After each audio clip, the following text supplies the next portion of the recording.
Hello students, in today's class we are going to study about the azeotropic mixtures.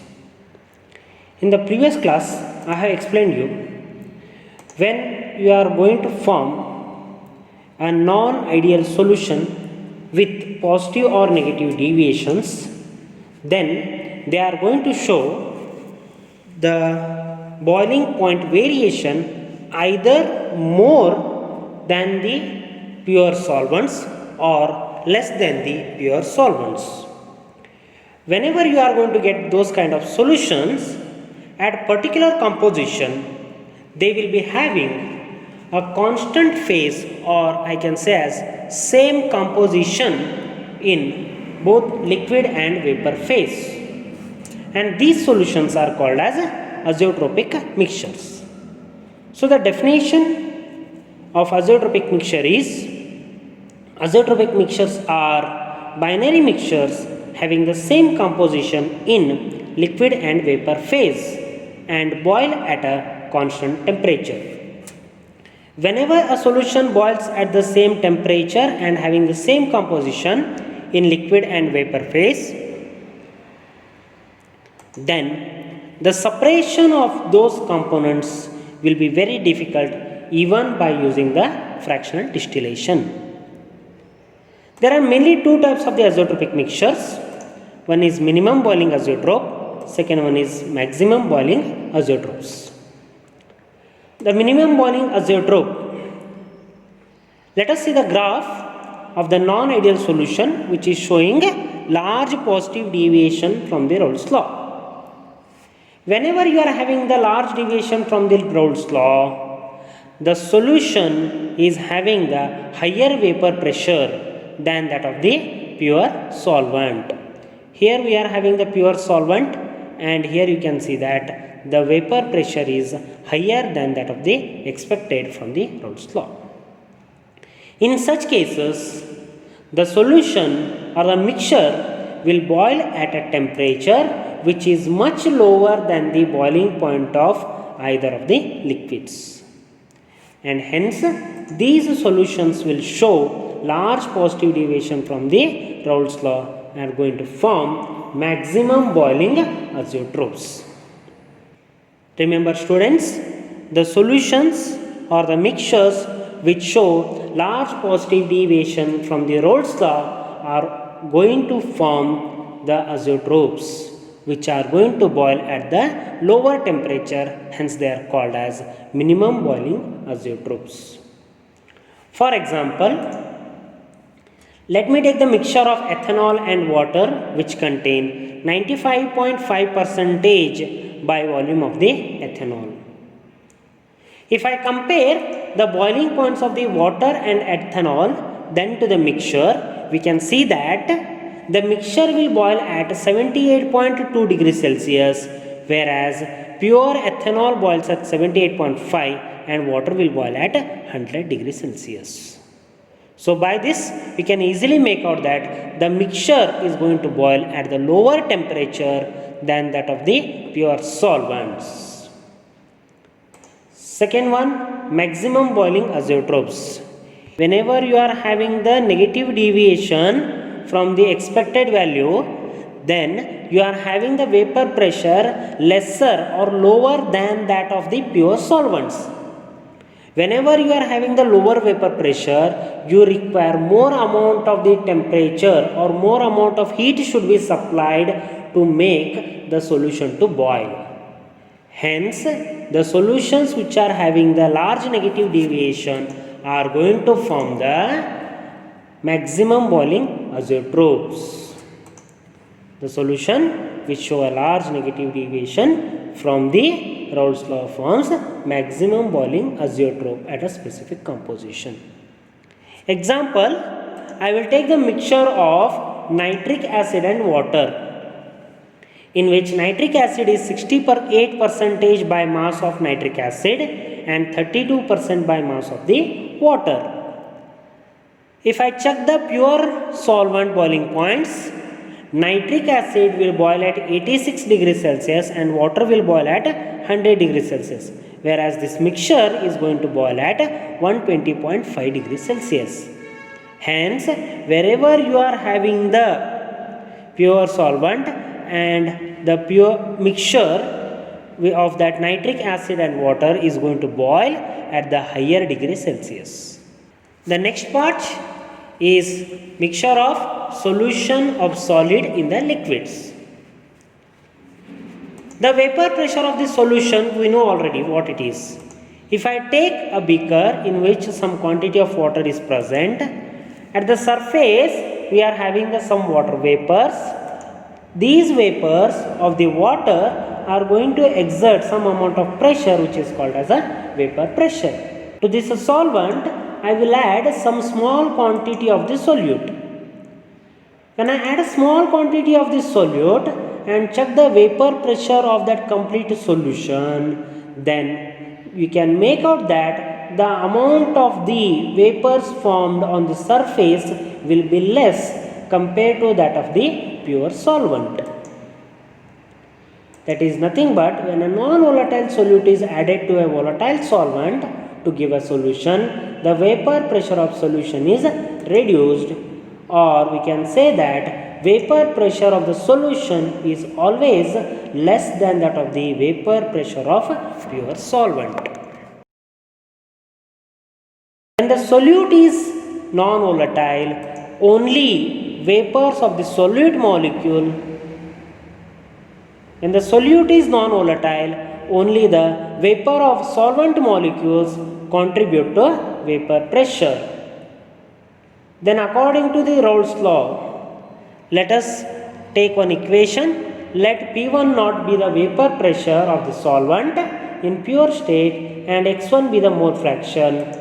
Then total pressure P1 is equal to P1 naught into X1, where P1 naught is vapor pressure of the pure solvent and X1 is mole fraction. When you plot the graph between vapor pressure and the mole fraction, we can see that as the mole fraction of the solvent is increasing, vapor pressure also will go on increasing, because the vapor pressure, that is total vapor pressure, is only with respect to the pure solvent, not with respect to the non-volatile electrolyte.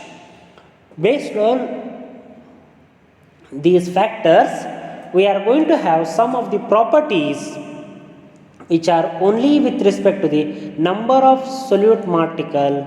They are called as colligative properties. Colligative properties are defined as the properties which depend on the number of solute particle irrespective of their nature present in the solution. There are mainly 4 types of the colligative properties are there. First one is relative lowering of vapor pressure, second one elevation of boiling point, third one depression of freezing point, fourth one osmotic pressure. First one, relative lowering of vapor pressure. It is the relationship between vapor pressure of the solution, mole fraction and vapor pressure of the solvent. We know that is the relation is nothing but Raoult's law, that is P1 is equal to P1 naught into X1, where P1 is the vapor pressure of the solution, X1 is the mole fraction of the solvent and P1 naught is the vapor pressure of the pure solvent. Therefore, P1 is equal to 1 minus X2 I can take, because already you know that X1 plus X2 is equal to 1, that is total mole fraction of the given solution is always equal to 1. When I take the value of X1, that is 1 minus X2, where X2 is mole fraction of the solute particle. On simplifying, I will get P1 is equal to P1 naught minus P1 naught into X2. On rearrangement, P1 naught X2 is equal to P1 naught minus P1, and that is nothing but lowering of the vapor pressure. I am more interested with the relative lowering of the vapor pressure, hence I will take P1 naught minus P1 divided by P1 naught, that is equal to X2.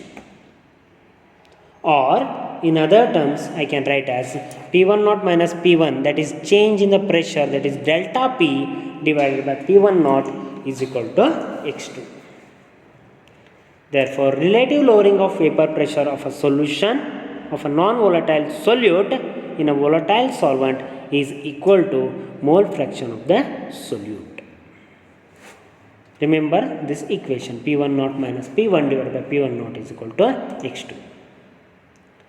Let us look for the relationship between the molecular mass of the solute and relative lowering of the vapor pressure. Already we have derived one equation, P1 naught minus P1 divided by P1 naught is equal to X2. That is equal to X2 value I can substitute as N2 divided by N1 plus N2, because already you know the mole fraction of the component is equal to mole fraction of that particular component divided by total mole fraction of the solution. When I take N2 divided by N1 plus N2, in which N1 is number of moles of the solvent, N2 is number of moles of the solute. But for a dilute solutions, number of the moles of solvent is very high compared to that of the number of moles of the solute. So I can write as for dilute solution, N2 is much more smaller than the N1. Hence, this value, that is N2 divided by N1 plus N2, can be written as N2 divided by N1. Substitute this value here, that is P1 naught minus P1 divided by P1 naught is equal to N2 divided by N1. Now substitute value of the N2, that is equal to W2 divided by M2, and N1 is W1 divided by M1. On substitution we get P1 naught minus P1 divided by P1 naught is equal to W2 into M1 divided by M2 into W1, where W1 is mass of the solvent, W2 is mass of the solute, M1 is molar mass of the solvent, and M2 is molar mass of the solute. This formula is very important. Using this formula we can have the numericals. Second colligative property, that is elevation in boiling point. Elevation in boiling point. Vapor pressure of the liquid always increases with the increase in temperature. And at one particular moment, that vapor pressure will get equal to the atmospheric pressure, and that temperature is called as a boiling point of the solution. So let me plot a graph of vapor pressure versus temperature for the pure solvent. Vapor pressure of the temperature, as the temperature increasing, vapor pressure also go on increasing. When a non-volatile solute is added, vapor pressure will be reduced. So for this pure solvent I am already having this peak, and when the solute is added, then vapor pressure of that solution will be decreased. But it will also go on increasing as the temperature will be increased. Here we are having the two curves, one is for pure solvent and one more is for the solution. Now liquid boils at particular temperature at which vapor pressure is equal to atmospheric pressure, that is 1.013 bar. That temperature is nothing but your boiling point.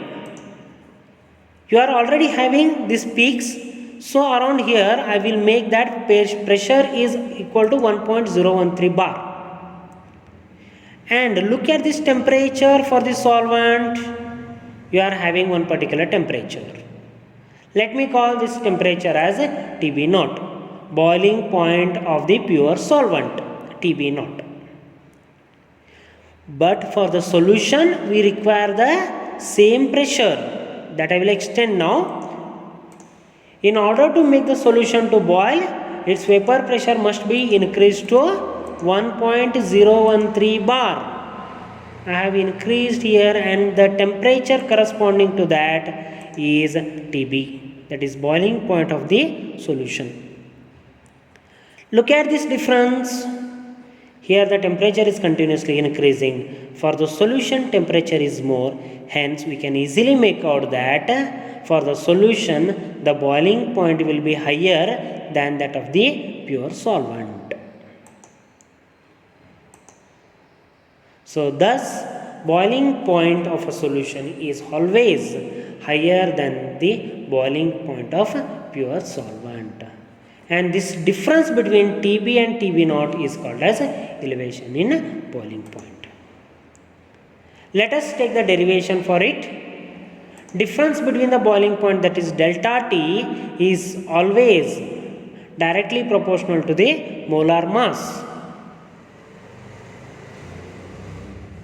Difference between boiling point of the solution and boiling point of solvent, which is called as elevation in boiling point.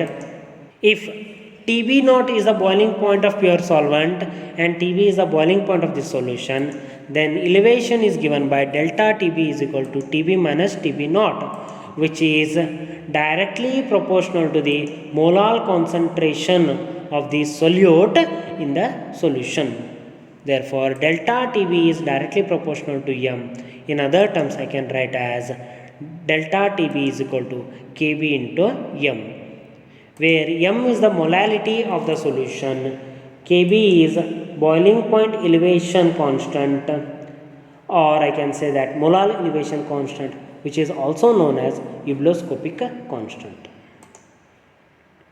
The unit of ebullioscopic constant Kb is given by Kelvin kg per mole. For every given solution or solvent, the Kb value will be fixed at particular pressure and temperatures, and it will be given to you. If I take W2 gram of the solute, which is having the molar mass of M2 is dissolved in W1 gram of the solvent, then molality M is given by the equation M is equal to W2 divided by M2 whole divided by W1 divided by 1000, or I can write as 1000 into W2 divided by M2 into W1. Now substituting these values into equation delta TB is equal to Kb into M, the equation we are going to get is delta TB is equal to Kb into 1000 into W2 divided by M2 into W1.